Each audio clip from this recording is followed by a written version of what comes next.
नमस्कार,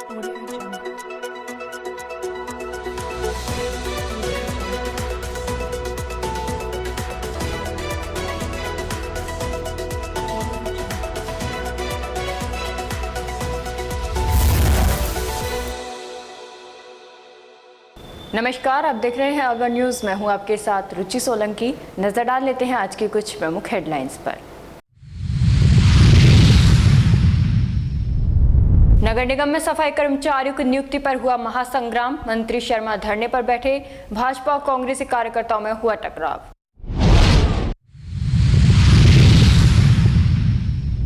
केंद्र सरकार की जन विरोधी नीतियों के विरोध में भाकपा ने निकाली रैली। श्रम विरोधी नीतियों और निजीकरण का किया विरोध।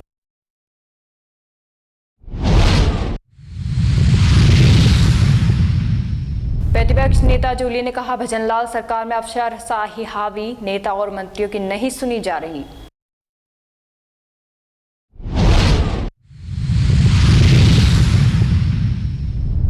वकीलों का प्रदर्शन, बुधवार को भी रहा जारी। कहा, चेंबर नहीं तो नए कोर्ट में नहीं करेंगे काम।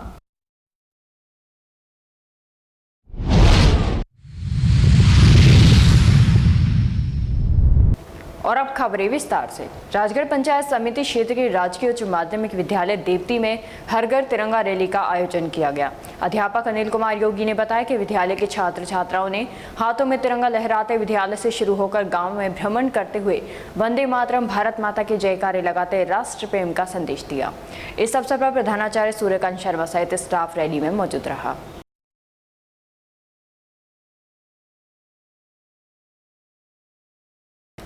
बुधवार को भारतीय कम्युनिस्ट पार्टी शाखा राजगढ़ द्वारा केंद्रीय कमेटी द्वारा प्रस्तावित राष्ट्रव्यापी कार्यक्रम के तहत पंडित भवानी सहाय जी चौक से तहसील परिसर तक केंद्र सरकार की जनविरोधी नीतियों के विरोध, भ्रष्टाचार, बेरोजगारी, महंगाई, पेट्रोल डीजल की बढ़ती हुई कीमती, रसोई गैस की बढ़ती हुई कीमतों में लगातार हो रही वृद्धि, चंदा चोरी, पेपर लीक प्रकरण तथा देश में बढ़ते हुए अपराधों, ठेका प्रथा एवं निजीकरण के विरोध में रैली का आयोजन किया गया। रैली पंडित भवानी सहाय चौक से मुख्य बाजारों में होती हुई नारे लगाते हुए तहसील परिसर के गेट पर पहुंची, जहां पार्टी सचिव मनोज कुमार बोहरा एडवोकेट ने अपने विचार व्यक्त किए तथा सचिव कॉमरेड तेजपाल सैनी ने अपने संबोधन में केंद्र सरकार की जन विरोधी नीतियों के बारे में विचार व्यक्त किए। आज का ये कार्यक्रम शुरू करते हुए हमने जो राजगढ़ के स्वतंत्रता सेनानी है भवानी साहब जी, उनको माल्यार्पण कर उनको भावभीनी श्रद्धांजलि दी गई है। इसी प्रकार से हमारे राजगढ़ में राम गोविंद बोहरा जी हैं, राम स्वरूप गोप जी हैं, जो क्रांतिकारी साथी राजगढ़ में रहे, उन सबको सादर नमन करते हैं। साथियों, आज का जो स्थितियां हैं, परिस्थितियां हैं देश की, बहुत हालात खराब है, क्योंकि जिस प्रकार से देश में महंगाई बढ़ रही है, आम जनता त्रस्त है। डीजल पेट्रोल के दाम आप देख लीजिए, लगातार सरकार बढ़ा रही है। गैस के दाम देख लीजिए, सरकार लगातार बढ़ा रही है। अंतर्राष्ट्रीय स्तर पर दाम कम होने के बावजूद भी सरकार उनके दाम कम नहीं कर रही है। जबकि जो प्राइवेट कंपनी है नायरा, उसने अपने पेट्रोल पे 5 रुपए लीटर कम कर दिए हैं, डीजल पर 3 रुपए लीटर कम कर दिए हैं, परंतु मोदी सरकार ने आम जनता को राहत नहीं दे करके वो औसत वहीं का वहीं भाव रखे हुए है, जिससे आम जनता पर महंगाई की मार पड़ रही है। तो ऐसी स्थिति में लगातार महंगाई बढ़ रही है। अभी हाल ही में प्रदेश सरकार ने भी 2 माह का जो बिजली का बिल है वो जमा करा रहे हैं एडवांस सिक्योरिटी के नाम से, जबकि बिजली का कनेक्शन जो भी लेता है वो पहले ही अपनी सिक्योरिटी जमा कराता है। तो अब सिक्योरिटी के नाम से बिजली के बिल पर क्यों लिए जा रहे हैं? तो इस प्रकार की जो स्थितियां हैं, लगातार सरकार महंगाई बढ़ा रही है, आम जनता को किसी प्रकार की कोई राहत नहीं दे रही है। शिक्षा का हाल भी देख लीजिए आप, शिक्षा के हालात इतने गंभीर हैं कि आज इस मोदी सरकार के टाइम में 90,000 स्कूलें बंद हो गई हैं, जहां हमारे गरीबों के बच्चे पढ़ते हैं, मजदूरों के जो बच्चे पढ़ते हैं, वो बच्चे अनपढ़ रहे, गंवार रहे, क्योंकि गंवार रहेंगे तो सरकार की नीतियों को नहीं समझ पाएंगे, उनका विरोध नहीं कर पाएंगे, उसके सवाल नहीं उठा पाएंगे। तो ऐसी स्थिति में उनको धर्म की रक्षा के नाम पर उनको बेरोजगार रखना चाहते हैं, क्योंकि इनकी समझ डेवलप होगी नहीं और वो समझ ही रहेंगे। उनको जिस तरह से हाँका जाएगा उस तरह से वो हक जाएंगे।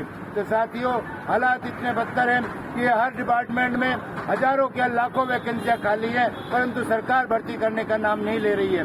वो सरकार सबका प्राइवेटाइजेशन कर रही है, सारी सरकारी संपत्तियों को बेच रही है और प्राइवेटाइजेशन कर रही है। प्राइवेटाइजेशन करने में जितने भी जो अडानी अंबानी है उनको पूरे देश की संपत्ति बेच करके निजीकरण किया जा रहा है। जो हालात बहुत गंभीर हैं। आज बीए पढ़े लिखे क्या, डिग्री होल्डर क्या, सारे के सारे बेरोजगार घूम रहे हैं। आज सरकारी स्कूलों के हालात देख लीजिए, सरकारी स्कूलों में टीचर नहीं है, स्कूलों को बंद, समानीकरण, एकीकरण के नाम से बंद किया जा रहा है। आज जब वसुंधरा सरकार थी तो तब 18,000 स्कूल राजस्थान में बंद किए थे। आज इस सरकार ने भी लगभग 400 स्कूलें, सरकारी स्कूलें बंद कर दी गई हैं। तो उन सरकारी स्कूलों में बच्चे किसके पढ़ते हैं? आम जनता के बच्चे पढ़ते हैं जो प्राइवेट स्कूलों में नहीं पढ़ाते। आज सारी का सारा प्राइवेटाइजेशन किया जा रहा है और सरकार की हालत बहुत गंभीर है। आज जो इंजीनियरिंग कॉलेज है उसमें वैकेंसियां हैं, बच्चे पढ़ना ही नहीं चाहते। बीएड कॉलेज हैं उनमें भी बच्चे नहीं पढ़ना चाहते क्योंकि आगे रोजगार के कोई अवसर है नहीं, तो पढ़ाई करके क्या करेंगे। तो आज हालात बहुत खराब है। देश के ऊपर भी आप देखिए, जब मनमोहन जी की सरकार थी तो 55 लाख करोड़ रुपए कर्जा था। आज मोदी जी की सरकार है तो 245 लाख करोड़ रुपए का कर्जा हमारे देश के ऊपर हो गया। आज जो रुपए की कीमत है, रुपए की कीमत भी 96-97 रुपए का एक डॉलर के बराबर है। तो जो जितना रुपया गिरेगा उतनी महंगाई बढ़ेगी। ये हालात बहुत मुश्किल से आज आम जनता अपना भरण पोषण कर पा रही है। सर, आम जनता की जो कमाई है वो तो बिल्कुल सीमित है और महंगाई बिल्कुल अपार है, उस पर कहीं किसी प्रकार का कोई गुजारा नहीं हो सकता।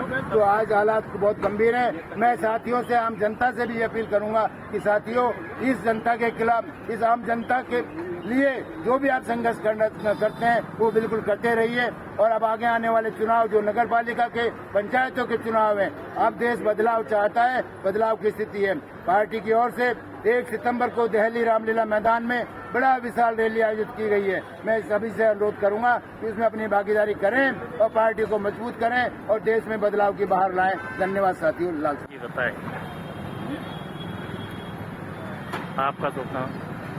मैं मनोज कुमार बोरा, एडवोकेट, सचिव भारतीय कम्युनिस्ट पार्टी राजगढ़।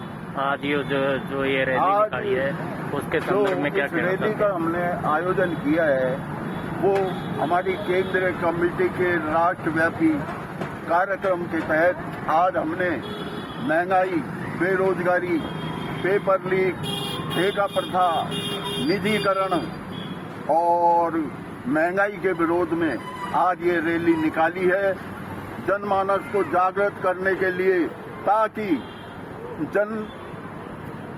आम जन में जागृति उत्पन्न हो सके। आज देश के हालात बहुत विकट हो चुके हैं।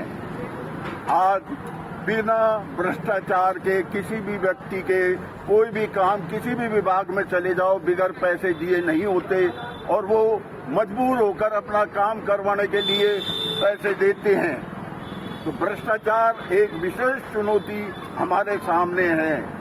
लोग, किसान, मजदूर लोन ले लेके अपने बच्चों को अच्छी शिक्षा दिलवाते हैं और बाद में प्रतियोगी परीक्षाओं में बैठने पर पता चलता है कि पेपर लीक हो गया और परीक्षा रद्द हो गई। तो अब उन माँ बापों का क्या हाल होगा जिन्होंने लोन लेकर अपने बच्चों को इस तरह की पढ़ाई करवाई। आज आप देखो, हर जगह निजीकरण किया जा रहा है। देश की सारी संस्थाओं को खुलेआम बेचा जा रहा है अपने पूंजीपति साथियों को। तो ये पूंजीपतियों की पार्टी है भाजपा और यह धर्म के नाम पर, जाति के नाम पर लोगों को आपस में लड़ा रही है। इसलिए मेरा जनता से यही कहना है कि वो इन सब बातों से ऊपर उठकर आगामी नगर पालिका, पंचायत या जो भी चुनाव आए उसमें भाजपा को करारी शिकस्त दे। ये भ्रष्टाचार तो खत्म होने वाला नहीं है क्योंकि इसमें राजनेता और अधिकारी सब मिली भगत से कमीशनबाज हो रही है। राजनेता सब मौज ले रहे हैं, जबकि ये जनता के सेवक हैं और जनता के टैक्स का पैसा, उससे इनको भत्ते और वेतन मिलता है। एक गरीब आदमी जो नमक की थैली खरीदता है वो भी टैक्स देता है। इसलिए ये न समझे आमजन कि खाली बड़े आदमी ही टैक्स देते हैं। हर आदमी, गरीब हो, मजदूर हो, किसान हो, जो भी चीज खरीदेगा उस पर वो टैक्स देता है, जिसके पैसे से आज ये नेतागण मौज कर रहे हैं, जगह जगह घूम रहे हैं, विदेशी यात्राएं कर रहे हैं और आमदन महंगाई की मार झेल रही है। इनको देश की कोई परवाह नहीं है। ऐसी भ्रष्ट सरकार को हमें उखाड़ फेंकना है। आज मैं जनता से अपील करता हूं कि आगे किसी भी प्रकार के चुनाव आए उनमें भाजपा को भूल कर भी वोट न दें। धन्यवाद। लाल सलाम। राजस्थान के अलवर नगर निगम में सफाई कर्मचारियों के नियुक्ति पत्र को लेकर सियासी पारा चरम पर पहुंच गया है। नियुक्ति पत्र जारी करने की मांग को लेकर शुरू हुआ विरोध प्रदर्शन अब भारतीय जनता पार्टी और कांग्रेस के बीच सीधे राजनीतिक युद्ध में बदल चुका है। निगम परिसर में दिन भर भारी हंगामा और नारेबाजी चलती रही। मामला उस वक्त बेहद हाई प्रोफाइल हो गया जब राजस्थान के वन मंत्री संजय शर्मा खुद नगर निगम पहुंचे और सफाई कर्मचारियों के समर्थन में धरने पर बैठ गए। मंत्री के धरने पर बैठते ही प्रशासनिक महकमे में हड़कंप मच गया। मंत्री संजय शर्मा ने निगम अधिकारियों को आड़े हाथों लेते हुए नियुक्ति प्रक्रिया में हो रही देरी पर जवाब तलब किया और जल्द समाधान निकालने की चेतावनी दी। आयुक्त के चेंबर में हाथापाई, तनावपूर्ण माहौल। दूसरी ओर इस मुद्दे को भुनाने के लिए कांग्रेस कार्यकर्ता भी भारी संख्या में नगर निगम पहुंचे और विरोध में समांतर धरने पर बैठ गए। देखते ही देखते नगर निगम परिसर अखाड़े में तब्दील हो गया। नगर निगम आयुक्त के दफ्तर के भीतर भाजपा और कांग्रेस कार्यकर्ताओं के बीच तीखी बहस हुई। विवाद इतना बढ़ गया कि नौबत हाथापाई तक पहुंच गई। घटना के बाद निगम परिसर में भारी पुलिस बल और सुरक्षा कर्मियों की तैनाती की गई है। हालांकि स्थिति तनावपूर्ण बनी रही।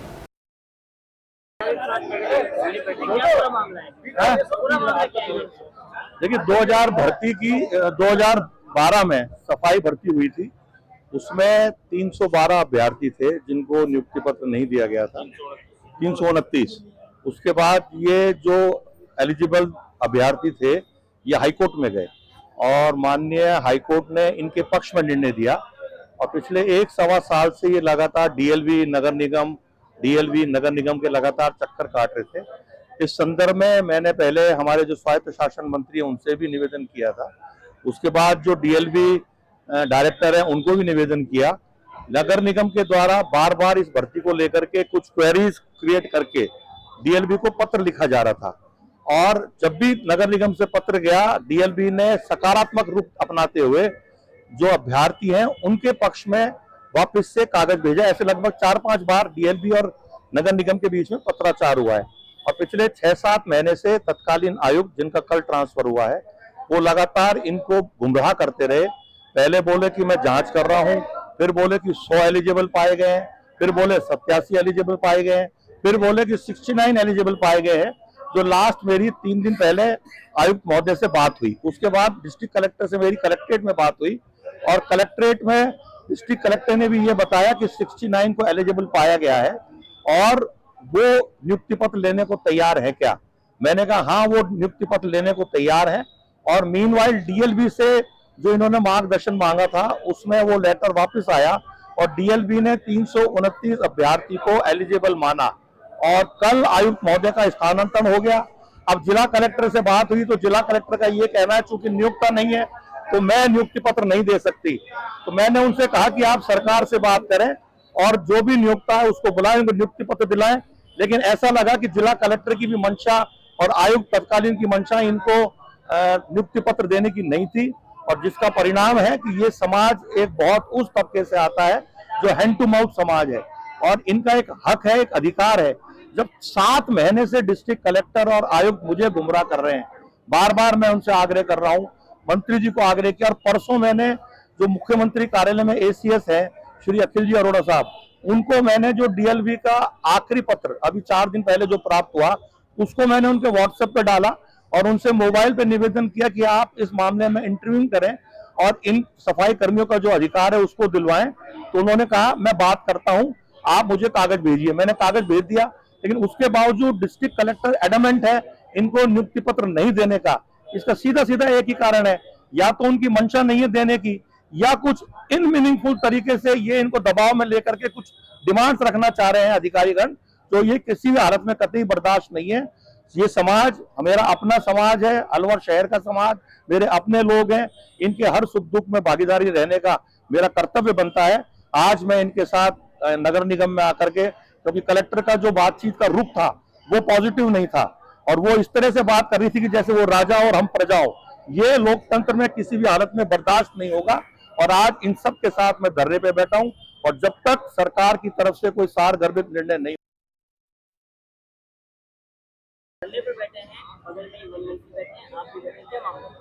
देखो, ये तो एक बहुत, मैं तो कहता हूँ बहुत बड़ी बात है कि बीजेपी के मंत्री की सरकार में नहीं चल रही और कांग्रेस हरदम विपक्ष के रूप में काम करती है। तो ये तो बहुत बड़ी बात है, अलवर के लिए अच्छी बात है कि पक्ष विपक्ष दोनों धरने पे बैठे हैं काम के लिए, क्योंकि सरकार में इनकी चल नहीं रही तो विपक्ष के साथ बैठ के वो काम कराने की कोशिश कर रहे हैं। नहीं, हाथापाई तो क्या हुआ कि हम लोग आयुक्त से मिलने गए थे, एडीएम से मिलने गए थे कि भाई क्या चल रहा है अंदर, कैसे अपन इनको नियुक्ति पत्र कब दे रहे हैं।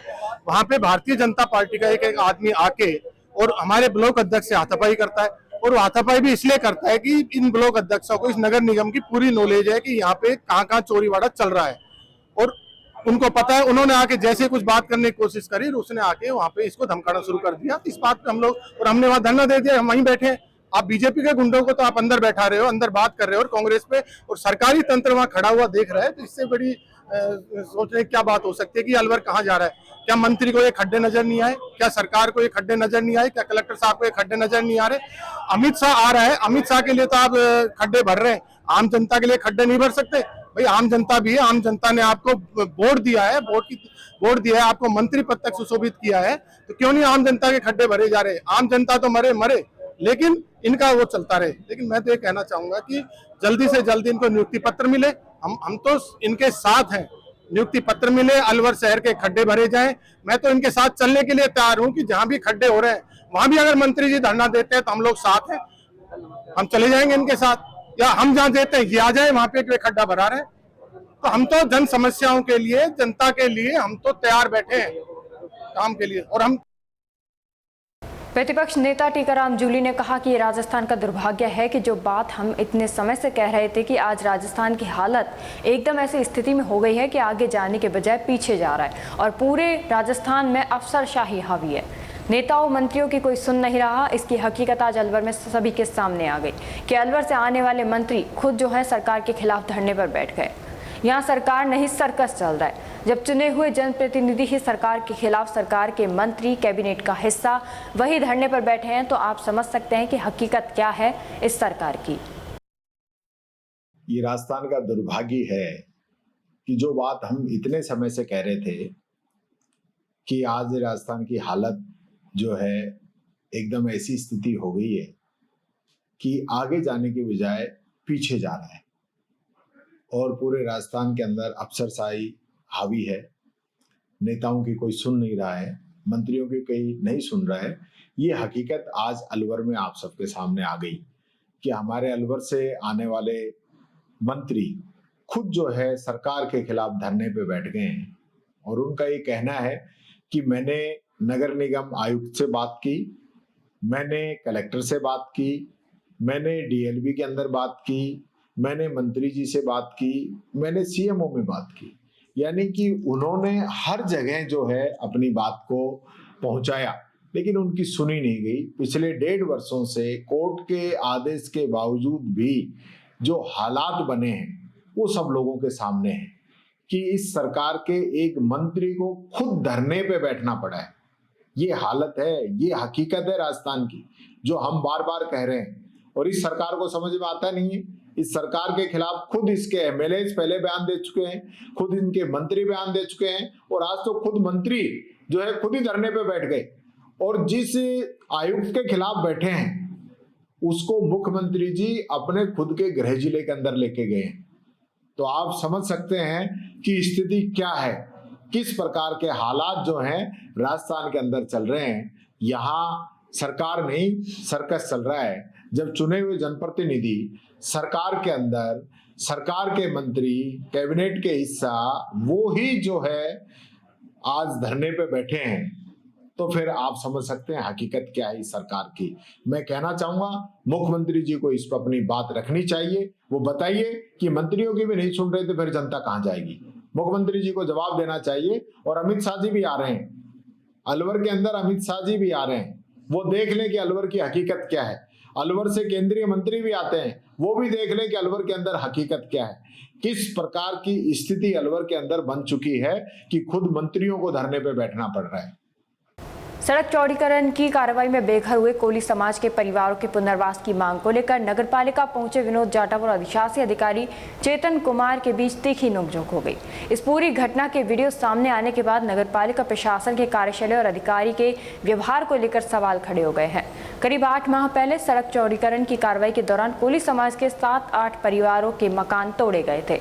उस समय प्रशासन की ओर से प्रभावित परिवारों को रहने के लिए स्थान उपलब्ध करवाने का आश्वासन दिया गया था, लेकिन 8 माह बीत जाने के बाद भी परिवार पुनर्वास की बाट जोह रहे हैं। बरसात के मौसम में इन परिवारों की परेशानी और बढ़ गई है। जिला प्रशासन से मांग की गई है कि सड़क चौड़ीकरण में प्रभावित हुए कोली समाज के परिवारों को तत्काल सुरक्षित आवासीय स्थान उपलब्ध कराया जाए और पूर्व में दिए गए पुनर्वास के आश्वासन को जमीन पर लागू किया जाए।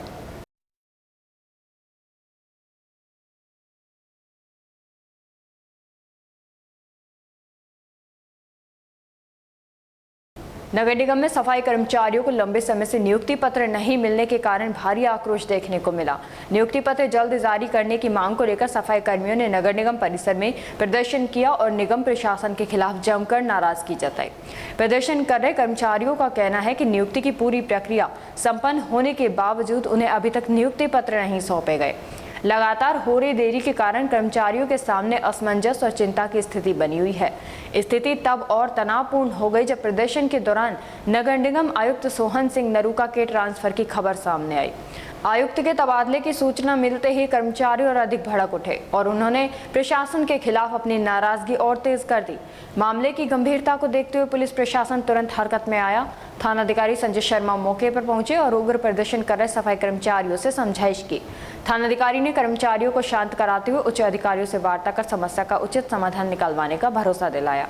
सफाई कर्मियों ने नगर निगम प्रशासन को चेतावनी दी है कि यदि जल्द से जल्द नियुक्ति पत्र जारी नहीं किए गए तो उनका ये विरोध प्रदर्शन और अधिक उग्र रूप ले सकता है, जिसकी जिम्मेदारी प्रशासन की होगी। हमारी रोजी रोजगार के लिए समस्या है। हमारी 2012 की नौकरी है जो डीएलबी भी फैसला ले चुकी है, आदेश दे चुकी है। ये कमिश्नर साहब को हमसे क्या जाति दुश्मनी है जो हमको आदेश नहीं दे रहे, नियुक्ति पत्र नहीं दे रहे। हमारे साथ अन्याय क्यों हो रहा है? हमने बोला है तो इन्होंने पुलिस बुला ली। क्या करना चाहते हैं हमारे साथ? आप कई बार विधायक के पास भी होगा है, काफी बार होया है। हम विधायक के पास भी गए, सबको के पास गए, कलेक्टर मैडम के पास गए, सबके पास गए, A to Z। सबने कह दी भाई उसका काम है कमिश्नर का सेल करके देने का। इनको क्या फायदा? अगर ये मांग रहे हो 10-20 लाख रुपए हमसे तो हम पे लाख रुपए होता तो हम काम ही क्यों मांगते? गरीब आदमी क्यों मांगते? हम क्यों भटकते पेट की रोटी के लिए? हमें नियुक्ति पत्र दे कहीं पर भी जाए, आधी उम्र निकल गई, चाहे रात हो जाए, लेकिन नियुक्ति पत्र नहीं हुआ तो हम इसको बाहर नहीं जाने देंगे। क्या नाम है आपका? संगीता देवी। मैं संजय कुमार सफाई हमारा हाई कोर्ट से हमारा हाई कोर्ट से डिसीजन हो चुका। कोर्ट के जीत चुके हैं। 338 के आदेश हैं। आयुक्त साहब सोहन सिंह नरूका जी हमको नियुक्ति पत्र नहीं दे रहे। रोज टिरका देते हैं, आज दूंगा कल दूंगा। 100 के आदेश बना दिए, 50 के बना दिए, 90 के कंप्लीट कर दिए। डीएलपी से आदेश ले आए हैं, उसके बावजूद भी नियुक्ति नहीं दे रहे। हम संजय शर्मा जी के यहाँ भी 2-4 बार होकर आए हैं, उन्होंने हमको फुल सपोर्ट किया है। उनका आदेश भी नहीं मान रहे हैं। इससे पहले इन्होंने जांच पड़ताल करके आपके 329 अभ्यर्थियों की सारी फाइलें चेक की हैं, कंप्लीट है, सब कंप्लीट है। इन्होंने फिर हमको अटका दिया अनुभव पे।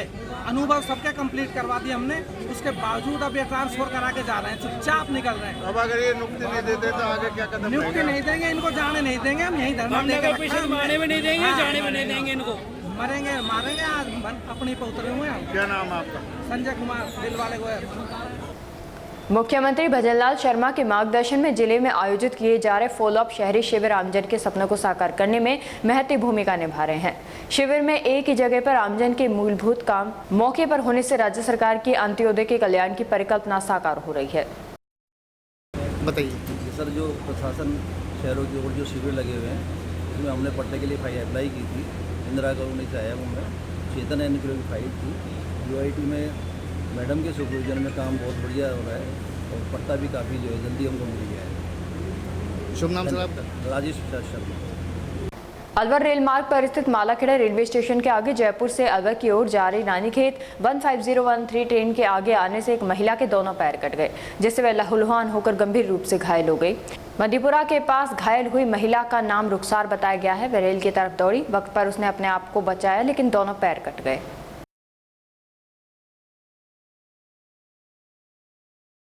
एक तरफ सरकार स्वच्छता अभियान चलाकर साफ सफाई पर भारी भरकम बजट खर्च कर रही है और अधिकारियों को स्वच्छता का संदेश गांव-गांव पहुंचाने की जिम्मेदारी दी जा रही है। दूसरी तरफ मुंडावर उपखंड मुख्यालय पर सरकारी कार्यालयों के बाहर की तस्वीर व्यवस्था को आईना दिखा रही है। यहाँ कहीं अनचाही घास खड़ी है तो कहीं कचरा जमा दिखाई दे रहा है। सवाल सीधा है, जो जिम्मेदार अपने सरकारी परिसर और उसके आसपास का क्षेत्र साफ नहीं रख पा रहे, वे पूरे क्षेत्र में स्वच्छता व्यवस्था की निगरानी आखिर कैसे कर रहे हैं। विडंबना यह है कि इन्हीं कार्यालयों में अधिकारी कर्मचारी रोज आते हैं, उन्हीं गेटों से प्रवेश करते हैं और उन्हीं रास्तों से गुजरते हैं और शाम को वापस निकल जाते हैं। फिर भी गेट के सामने और दाएं बाएं खड़ी अनचाही घास तथा जमा कचरे के जिम्मेदारों की नजर क्यों नहीं पड़ रही। सरकारी कार्यालय किसी भी प्रशासन की कार्यप्रणाली का चेहरा होते हैं। जब उसी चेहरे के सामने घास और कचरा दिखाई दे तो सवाल उठना लाजमी है। मुंडावर अब जवाब चाहता है। स्वच्छता केवल सरकारी नारों और अभियान में है या जमीन पर भी इसकी कोई जिम्मेदारी तय है? अब निगाह जिम्मेदार अधिकारियों पर है। देखना यह है कि खबर के बाद सफाई के साथ व्यवस्था में स्थायी सुधार होता है या फिर कुछ दिन बाद सरकारी दफ्तरों के बाहर वही पुरानी तस्वीर लौट आती है।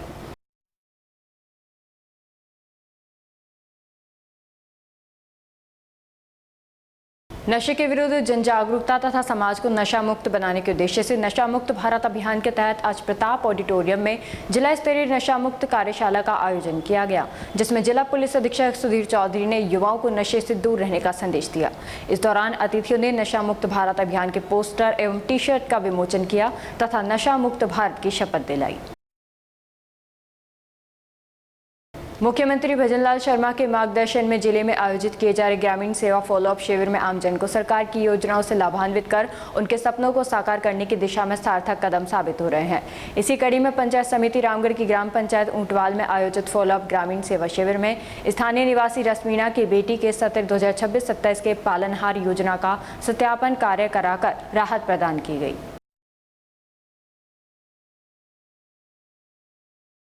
बार एसोसिएशन की ओर से बुधवार को न्यायालय परिसर में वकीलों द्वारा धरना प्रदर्शन किया गया। भवानी तोप के पास बनाए गए न्यायालय भवन में वकीलों के लिए चैम्बर और अन्य मूलभूत सुविधाएं उपलब्ध नहीं होने को लेकर अधिवक्ताओं में भारी आक्रोश देखने को मिला। वकीलों ने स्पष्ट कर दिया कि जब तक नए कोर्ट परिसर में बैठने के लिए चैम्बर की व्यवस्था नहीं की जाती तब तक वे नए भवन में जाकर कार्य नहीं करेंगे। अधिवक्ताओं का कहना है कि लंबे समय से वकीलों के चैम्बर की मांग लंबित है, लेकिन इसके बावजूद नए कोर्ट भवन में अधिवक्ताओं को बैठने की पर्याप्त व्यवस्था नहीं की गई है। इसके साथ ही आमजन और वकीलों के लिए जरूरी मूलभूत सुविधाओं की कमी को लेकर भी नाराजगी है। आज हमारा क्रमिक अनशन स्टार्ट हुआ है और आज जैसा वकीलों के जो सपोर्ट मिला है इसके अंदर, ये कहीं ना कहीं राज्य सरकार को देखना चाहिए कि सारे वकील एक हित में और अपने बिना किसी स्वार्थ के यहाँ बैठे हुए हैं। जो पब्लिक एमिनिटीज जो चाहिए उसके लिए बैठे हुए हैं और जब तक चैम्बर के लिए हमारी जमीन अलॉटमेंट नहीं होगी तब तक हम इस धरने को आगे बढ़ाएंगे। अभी हमें आगे की रणनीति भी तय करेंगे। थोड़ी देर बाद हमारी मीटिंग बैठेगी, उसके अंदर अगर जरूरत पड़ी तो इसको कल से ही और शीघ्र बहुत तेजी से बढ़ाएंगे और प्रशासन को चेतावनी के रूप में बता रहे हैं कि अगर हमारा अलॉटमेंट जल्दी नहीं किया चैम्बर्स के लिए तो गंभीर परिणाम प्रशासन को भुगतने पड़ेंगे। विद्रोह होगा और विद्रोह भी बहुत उच्च स्तर का होगा। काफी लंबी मांग है, क्यों पूरी नहीं हो पाई? पूर्व में कुछ नक्शे पास हुए, कुछ अलॉटमेंट हुए, उसमें चेंजेस हुए, सरकारें बदली, सरकारें आई, सरकारें गई, लेकिन उस बीच के अंदर न्याय परिसर तो तैयार हो गया बनके, लेकिन जो वकीलों की जो चैम्बर की जगह थी वो धीरे धीरे करके गायब होती चली गई। और यूआईटी ने जो स्पेस थी हमारी वो निजी तरीके से उसको बेचान कर दिया गया, तो वहाँ स्पेस की भी थोड़ी कमी है। लेकिन जो हमारी अलॉटमेंट के लिए जो एक चैम्बर की जो जगह निर्धारित की गई थी वो अभी शेष है और हमारा अधिकार है, वो हम उसको लेके रहेंगे और सरकार भी जितनी जल्दी चेंज जाएगी हमें हमारा अलॉटमेंट दे देगी उतना सरकार के लिए सही रहेगा। सुधीर यादव, बार उपाध्यक्ष। राजगढ़ कस्बे के बारलाबास मोहल्ले में बजरंग सेना मंडल एवं शहर निवासियों के सहयोग से खादी भंडार की बगीची में चल रही हनुमान कथा में कथावाचक ने श्री राम भक्त हनुमान जी महाराज के बल, बुद्धि और भक्ति का विवेचन करते हुए उन्हें कलयुग में सभी प्रकार के संकट निवारण करने वाला बताया।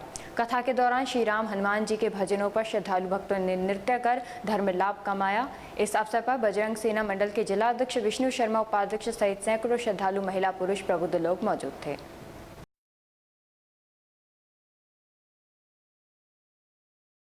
और अब खबरों में बस इतना ही। कल आपसे फिर मुलाकात होगी कुछ ऐसी नई खबरों के साथ। तब तक आप जुड़े रहिए अलवर न्यूज़ के साथ। नमस्कार।